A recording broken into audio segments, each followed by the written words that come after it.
Salve, salve! Tirem as crianças da internet, porque está começando mais um vídeo do canal Crimes e Mistérios. O meu nome é Gabriel e sejam muito bem-vindos de volta. E hoje a gente vai falar sobre o caso Patricia Meehan, um caso que é considerado o mais misterioso da história do estado norte-americano de Montana. Vamos aos fatos.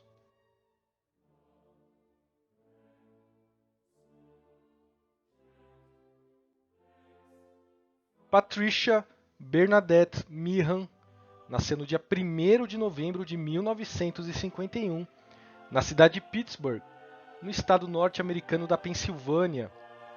Ela era filha de Dolly e Thomas Meehan e tinha dois irmãos, Terry e Ann.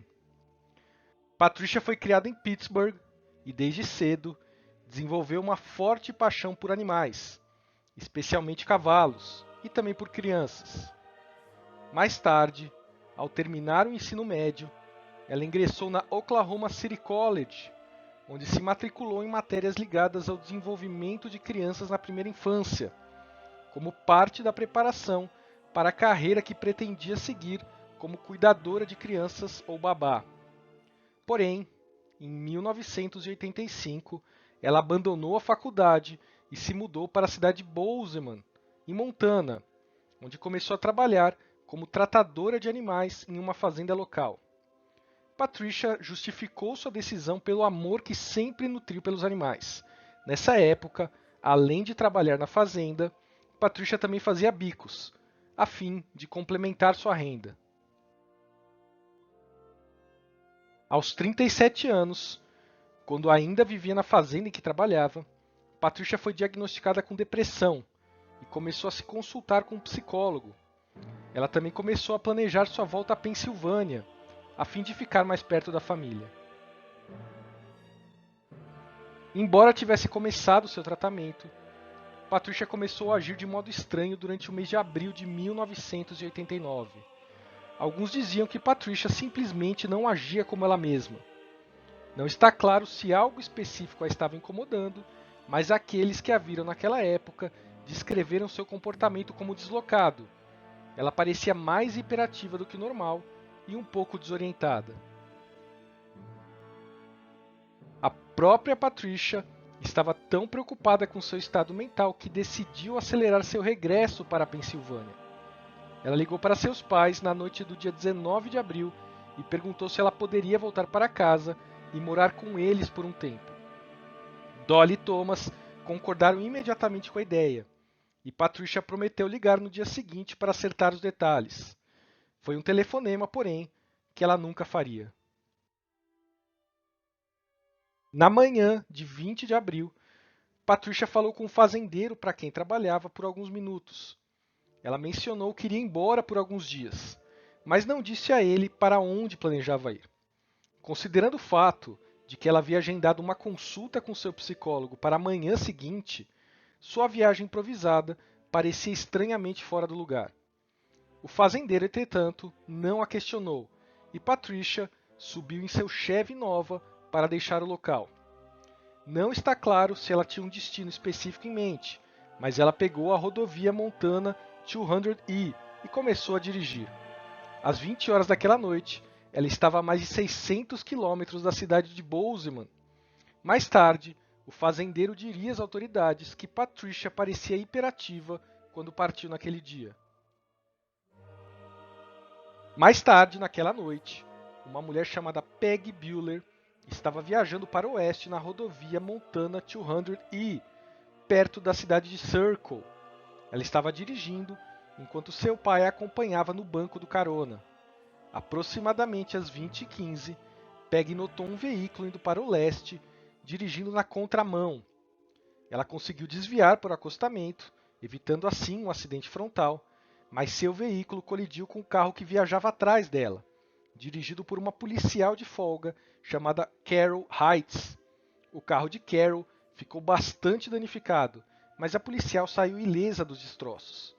Na estrada, ela testemunhou o carro que vinha na contramão estacionar no acostamento.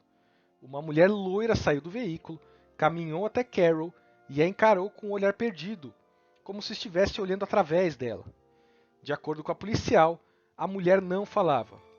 Já Peg, que permaneceu parada no acostamento, viu a mesma mulher loira pular uma cerca que corria ao lado da estrada e ficar imóvel, observando a cena. Disse ela, abre aspas, ao olhar para o acidente, notei alguém do outro lado da cerca.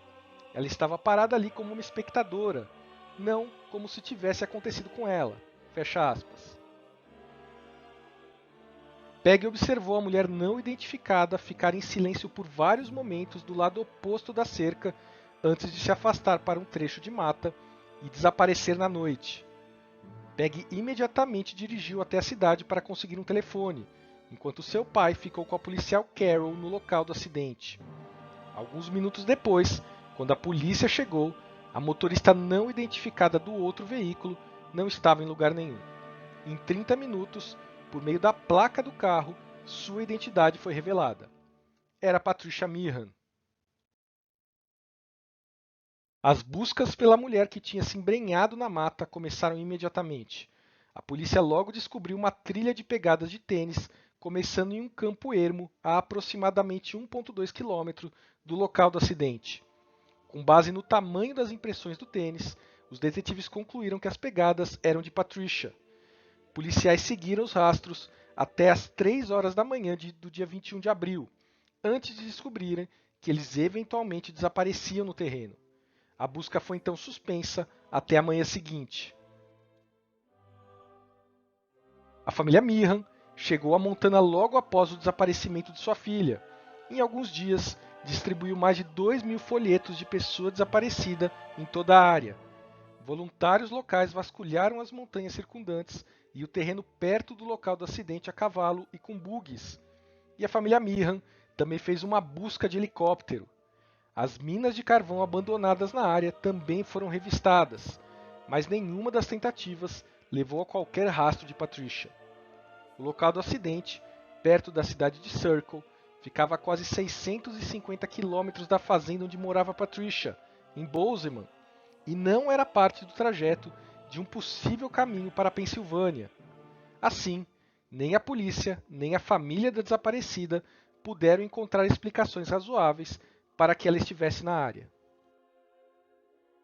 Os detetives inicialmente teorizaram que Patricia fugiu do local pedindo carona ou subindo em um caminhão de feno que estava estacionado a menos de 1 quilômetro do local do acidente.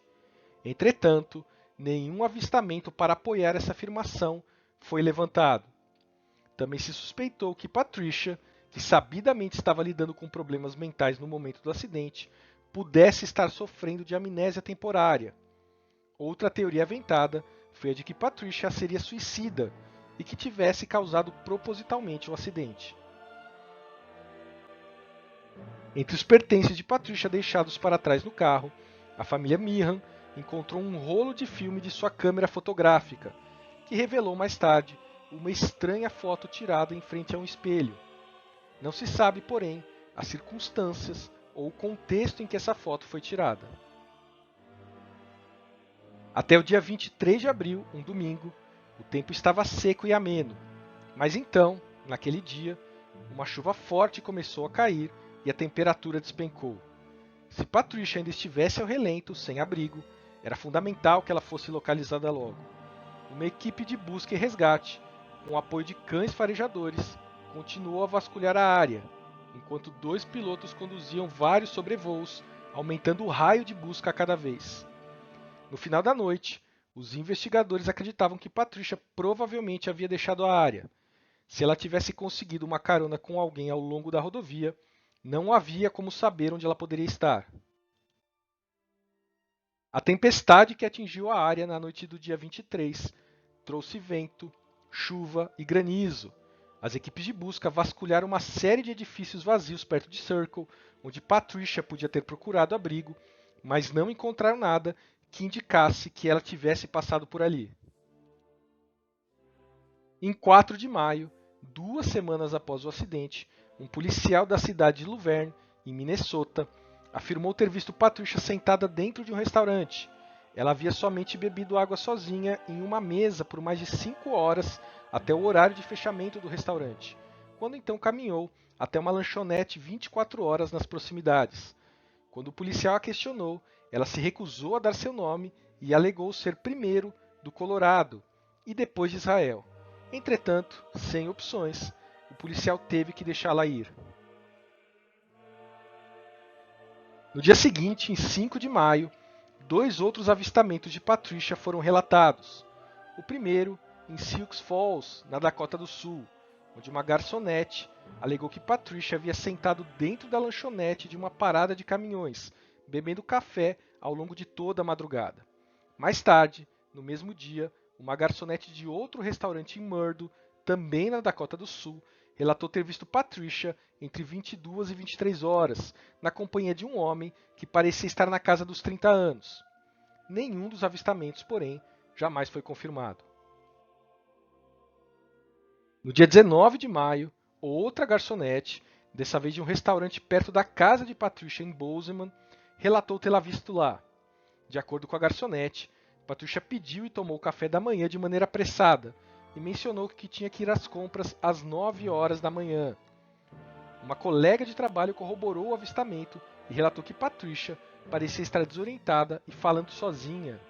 Na mesma semana, outro avistamento relatado ocorreu em um leilão de cavalos na cidade de Billings, em Montana.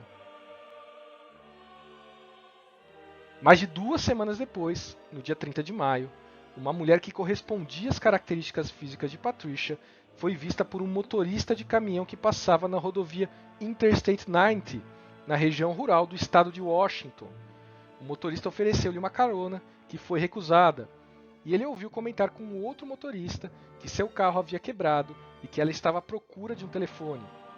Outro suposto avistamento de Patricia foi relatado na semana seguinte em Tacoma, Washington, por um funcionário do porto local que alegou tê-la visto em uma parada de caminhões na Interstate 5, pedindo a estranho orientações de como chegar a Aberdeen. Até junho de 1989, mais de 25 avistamentos de Patricia foram relatados, 3 dos quais foram considerados pela polícia como bastante fidedignos. Outros relatos de avistamento foram recebidos por policiais em todo o noroeste do país, muitos em paradas de caminhões entre Montana e Seattle. A polícia acreditava que Patricia podia estar no estado de Washington durante esse período, já que ela tinha um ex-namorado na cidade de Spokane e sua irmã morava em Seattle. No dia 30 de agosto de 1990, 1 ano e 4 meses depois do desaparecimento, uma mulher foi presa pela polícia na cidade de Coeur d'Alene, no estado de Idaho, por jogar lixo em local público. A mulher era parecida com Patricia, e o policial que a prendeu inicialmente acreditou que fosse ela. Em 1º de setembro, a mulher compareceu a um tribunal do condado de Kunetey, onde alegou perante o juiz ser uma missionária que viajava entre Montana e Washington. Embora o relato do avistamento tenha virado notícia no The Seattle Times, foi confirmado através da análise de impressões digitais que a mulher de fato não era Patricia. Falando à mídia e à polícia, o ex-namorado de Patricia, Kurt Fletcher, de Spokane, notou que havia uma forte semelhança entre ela e a mulher que tinha sido presa, e que as vozes também eram parecidas. Ao longo dos anos, milhares de novos avistamentos foram reportados à polícia, mas nenhum deles levou a Patricia. Sua família permaneceu convencida de que ela tinha amnésia e simplesmente não conseguia encontrar o caminho de casa, e essa é uma possibilidade que a polícia nunca foi capaz de excluir. Ela também pode ter sucumbido aos ferimentos sofridos no acidente de carro.